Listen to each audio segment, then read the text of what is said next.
Hello children, welcome back to Poonam Jha Ma'am's Easy Learning class. Today I am going to give you tips how to write stories. But before that, if you like the video, please click on the subscribe button and also click the bell icon. The story writing is an important part in 9th and 10th class CBSE syllabus. And children are, it seems very difficult for the children to write a story appropriately and how to score full marks. So first of all, I would like to introduce you coder, C-O-D-E-R. So purpose of this coder is when a question comes in front of you, the ideas start coming up in your mind. These popping up ideas comes in your mind in a jumbled up way, in a haphazard way. It is not organized. So whatever idea comes to your mind, you please jot down in the paper. And one another important thing I would like to tell you that in English also you can do rough work. Do you know about it? If you don't know, you please note down. In your examination, you can use half page as rough work in English also. So in that rough part, you write down, collect your ideas. Whatever ideas are coming in your mind, you start jotting down. जो ideas आ रहे हैं उसको लिखते जाओ, क्योंकि ये ideas बार बार नहीं आएंगे. इन द मीन टाइम तुम दूसरे क्वेश्चंस भी कर सकते हो. After that you start organising your ideas. Whenever ideas comes, तुमने सारे पॉइंट्स बना लिए हैं, अब उन सबको ऑर्गेनाइज कर लो. After that organizing, you draft your work. Now you will have a better work than at the beginning point. तुमने सबको ऑर्गेनाइज कर लिया है कि कौन सा पार्ट पहले आएगा, कौन सा बाद में आएगा, which will come in the middle of the story, which is to be used at the beginning of the story. You write like this. So this will be your drafting work.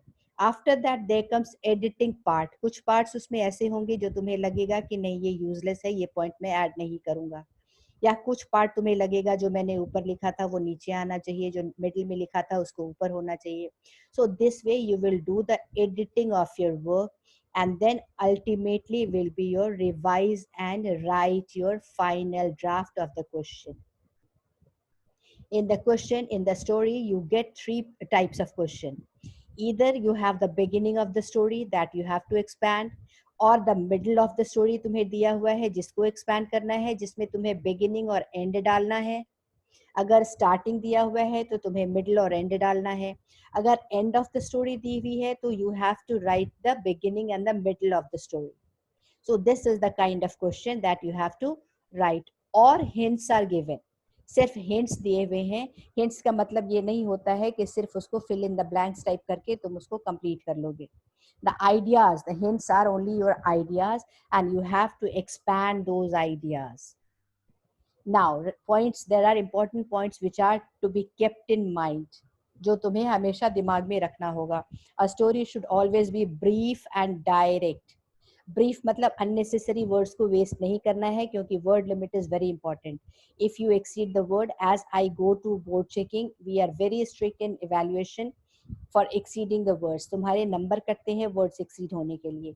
तो briefly लिखो, technically लिखो, जो to the point बातें हैं बस वही लिखो, unnecessary बातें नहीं लिखनी है उसमें. और डायरेक्ट स्टोरी थीम जो भी है वो सब कुछ डायरेक्ट लिखो. ऐसा नहीं कि बहुत ही इनडायरेक्टली बहुत ही वेग थीम दे दिया जो किसी के समझ ही ना आए. Don't write that way. The story should have beginning, middle and end. This is also important part कि इसमें 3 पार्ट्स हमेशा होने चाहिए एक स्टोरी में. सबसे पहले तो उसकी हेडिंग होनी चाहिए, टाइटल होनी चाहिए, और उसके बाद वो 3 पार्ट में डिवाइड होना चाहिए. मिडिल भी होगा, एंड भी होगा, बिगिनिंग भी होगा. 3 पार्ट में 3 पैराग्राफ में उसको लिखना है. उसके बाद create the plot so as to captivate the reader. Plot is very important. Plot वो है जो जिसमें तुम्हारा थीम, कैरेक्टर, स्टोरी सब कुछ होगा. कैसी सेटिंग है तुम्हारी स्टोरी की, वो सबसे इंपॉर्टेंट है. उसके लिए तुम 1 मिनट साइलेंस में you can plan in your mind.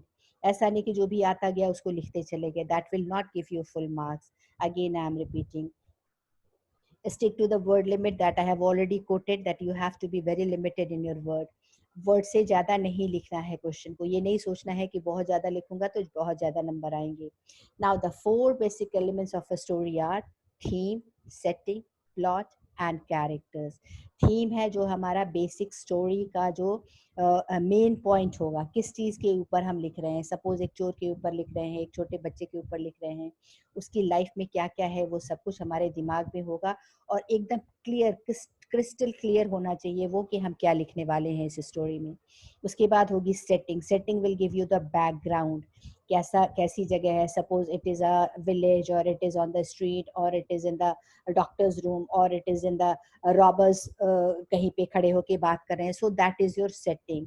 Plot के ऊपर अब हम नेक्स्ट स्लाइड पे बात करते हैं। And characters are also very important, that you have to be very careful. You have to give the name of the character, उसकी personality, उसके बारे में सब कुछ डिटेल में लिखना है। That is very important. The main part of a story include a title, that is catchy heading. Catchy heading is very important क्योंकि अपने लिए भी, मेरे लिए, सबके लिए ये देखो, whenever we see something in a newspaper or in some story, if the heading, if the title is very interesting, we are tempted to read it. अरे ये क्या है, इसमें क्या लिखा होगा, चलो पढ़ते हैं इसको। तो अगर टाइटल बहुत इंटरेस्टिंग हो तो obviously inevitable, this is inevitable that every reader will come and read it.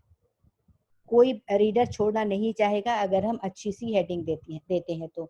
एक और चीज याद रखना है, heading should never exceed more than 6 words. ये हमेशा याद रखना है कि हेडिंग 6 वर्ड से ज्यादा नहीं होनी चाहिए। अनदर इम्पॉर्टेंट थिंग, टाइटल जब भी हम स्टोरी की देते हैं, that is based on 2 things, either on the theme of the story और on the character of the story. या तो उसके कैरेक्टर के नाम के ऊपर में हम देते हैं, गुड्डी, मुन्ना, मुन्ना भाई, लाइक दैट टाइटल हम वैसे देते हैं, या फिर उसकी थीम के ऊपर में, जो कि हमें पूरी कहानी के अंदर में उसकी थीम है, उसके ऊपर में हम टाइटल देते हैं। Now beginning describes the characters and the setting. Setting कैसी है, वही मैंने बताया, जैसे कि कंट्री साइड है या शहर है या मॉल है या दुकान है या रोड पर चलता हुआ बच्चा है या फेयर है लॉस्ट चाइल्ड का, या हॉरस डेनबी का थेफ्ट वाला रूम है, किसी बड़े लोगों का घर है। तो दिस इज वेरी इंपॉर्टेंट कि सेटिंग और कैरेक्टर हमारी कहाँ पे हैं। मिडिल में सिचुएशन बढ़ता जाता है, it develops and the crisis starts. जो भी प्रॉब्लम है वो बढ़ती जाती हैं। I can not give you the example because this is not the classroom कि तुमने कौन सी स्टोरी पढ़ी है, so I am not giving you, but simply you understand कि कैरेक्टर्स जो है वो डिफरेंट सिचुएशन से होकर एक क्राइसिस में जाता है, एक प्रॉब्लम में फंसता है और लास्ट में, एंड में उस प्रॉब्लम को सॉल्व किया जाता है। इस बीच में हम बहुत ध्यान रखेंगे बाकी चीज़ों का, बहुत सारी चीज़ों का जो हमने डिस्कस किया है। Theme of the story, as I said, is the central message, so it has to be well structured. बहुत अच्छे स्ट्रक्चर से थीम को हमें बनाना है, so that it gives us a very good story. जो भी लाइन हमें, जो भी हमें आउटलाइंस दिए हुए हैं, उसी पे बेस्ड हमें एक बहुत अच्छी कहानी को दिमाग में लाना है और थीम को बनाना है।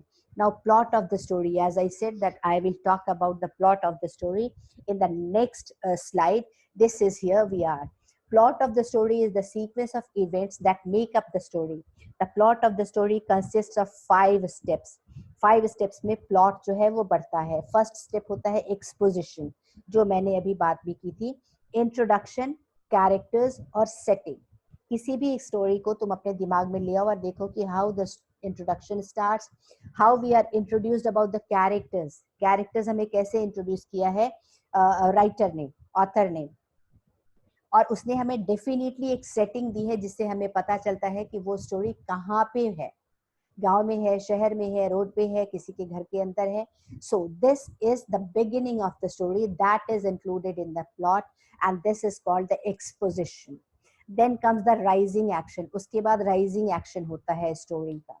राइजिंग एक्शन में कोई प्रॉब्लम शुरू होती है, थोड़ा बहुत वहां पे चलता है, और उसके बाद थर्ड पॉइंट में आ जाता है क्लाइमेक्स, जिसमें कि टर्निंग पॉइंट आती है। जबकि क्लाइमेक्स हो जाता है उस प्रॉब्लम की अति हो जाती है, मैक्सिमम हो जाता है, हाईएस्ट राइजिंग पॉइंट जो है वो हाईएस्ट पॉइंट पे पहुंच जाता है। And after that starts taking falling action. Antagonist gets punished and conflict resolve. Now let me talk about antagonist and protagonist. Antagonist यहाँ पे लिखा हुआ है, प्रोटैगनिस्ट नेक्स्ट स्लाइड पे है। तो एंटागनिस्ट और प्रोटैगनिस्ट के लिए हम सिंपल लैंग्वेज में ये बताएंगे कि जैसे हम सिंपल लैंग्वेज में हीरो और विलेन कहते हैं, these are antagonist and protagonist in the story.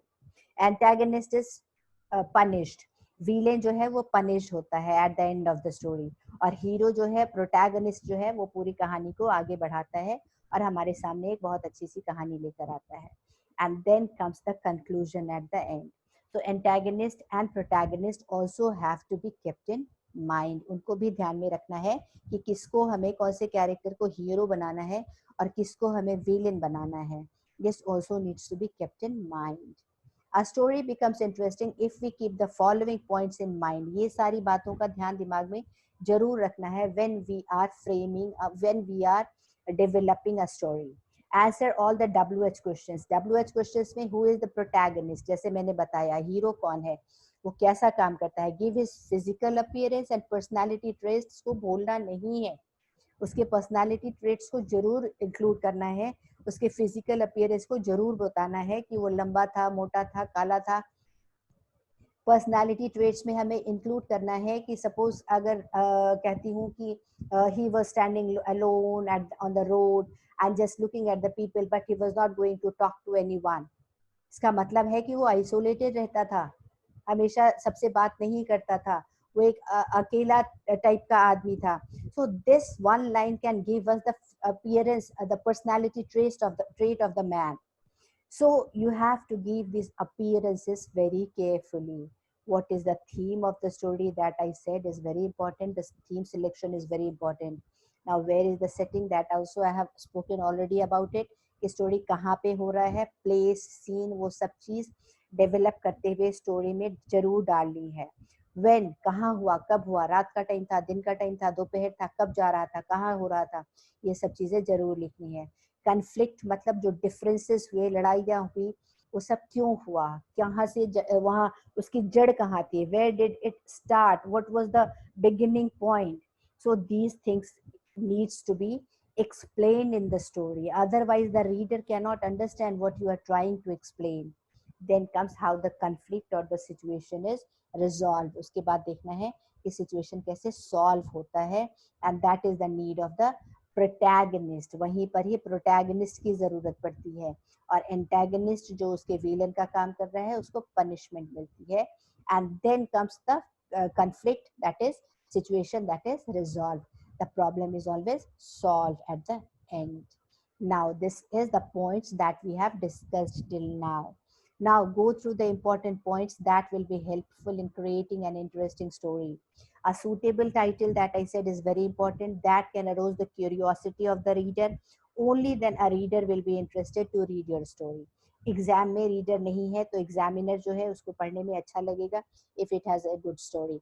And then the character, the physical appearance, spatial traits, mannerism, कैसी मैनर है उसकी, कैसे चलता है, कैसे उठता है, कैसे लोगों से बिहेव करता है, वो शॉर्ट टेम्पर्ड है या बहुत शांत मिजाज का है, वो हमेशा शांत रहता है या बहुत गुस्से वाला है.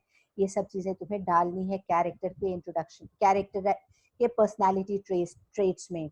इंट्रोड्यूस द कैरेक्टर, कैरेक्टर को इंट्रोड्यूस करना है कि वो कौन है, डॉक्टर है, इंजीनियर है, चोर है, छोटा बच्चा है, जो भी है उसके बारे में तुम्हें बताना है. What kind of character he is he a 12-year small child, or is he a 60-year old man, or is he a doctor of 30 years.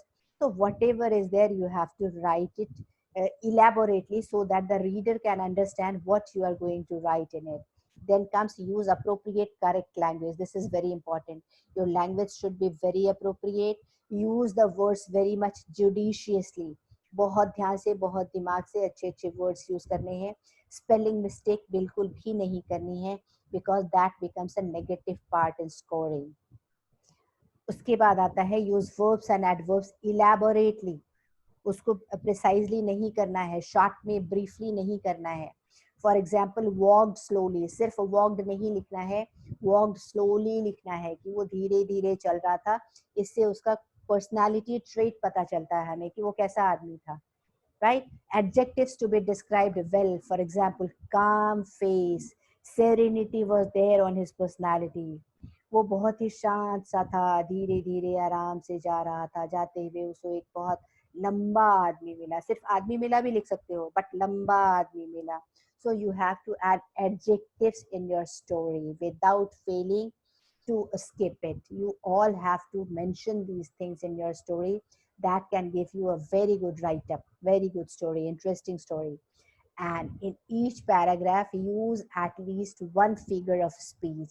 Figure of speech तुम्हें पता है, simile, metaphor, personification. So कहीं ना कहीं maximum इसको use करना है story में, जैसे कि मैं यहाँ एग्जाम्पल दिखा रही हूँ. In each paragraph use at least one figure of speech. He stood there like a statue. This is simile used. ठीक है. The winds appear to say. Wind कैसे बोलेगा? It is personified. This is personification. So what you have to do, you have to use figure of speech frequently in your story. Don't forget to add it in your story. ठीक है. उसके बाद very important, use direct quotes to make the story interactive. Direct quotation marks में जरूर डालने हैं words को, कि ये ऐसा लगेगा जैसे प्रोटैगनिस्ट का या एंटागनिस्ट की कॉन्वर्सेशन हो रही है किसी के साथ में, वो किसी के साथ में बात कर रहा है and he is putting up his own feelings. ठीक है. जैसे कि ओ ब्राह्मण I will eat you up, तो इसमें लगता है कि वो बात कर रहा था. द लायन सेड ओ ब्राह्मण I will eat you up. ऐसे लग रहा है जैसे कि लायन उस ब्राह्मण से बात कर रहा है. सो विलेन का, protagonist, hero, small child, the mother in the story, whoever is there, they are talking and put those things within inverted commas. So I think I have explained you the points, important points to be kept in mind, and most importantly at the end, the students write it for the test, so the end of the story needs to be positive. If you are writing the story for your hobby or for somewhere else, you are a good story writer, doesn't matter, you can give any kind of end, but it is preferred that if you give a if you are writing for the school, you have to give a positive ending. That will be a plus point in your story. I think you all have understood the small points, small techniques how to write a story, and this will definitely help you in scoring maximum and 100%, I'm sure. And if you have any doubt, don't forget to write in the comment box. See you again. Bye bye.